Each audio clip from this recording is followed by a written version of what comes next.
Why do stocks have more ups and downs than a roller coaster? Let's dive into the market's twists and turns. Stocks rise and fall every second, but ever wonder what's really pushing the buttons? Hang on as we uncover the forces that drive the change in the stock prices and how it is that you can navigate the highs and the lows. And what if you could anticipate these movements before they happen? Hang on as we uncover these signals. First up, we have the basics: supply and demand. If there's more buyers than sellers, the price climbs. If there's more sellers than buyers, the price drops. But it's not just a numbers game. Things like earnings report, investor sentiment, and yes, even a tweet can change the price of a stock. Imagine, for example, Microsoft. Let's say that the company crushes its earnings report. Investors get giddy, excited, they want to buy into the hype,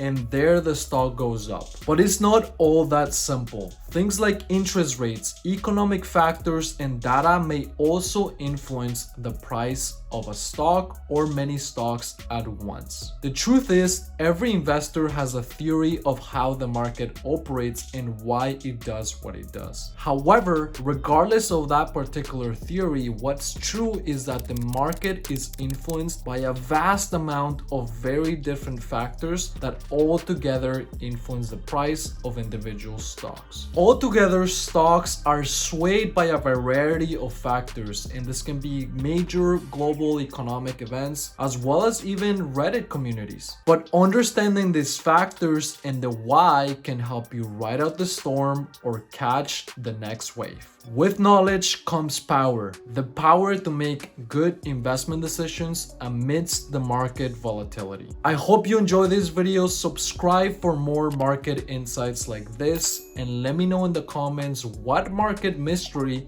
you would like to be uncovered next. Stay sharp and invest wise.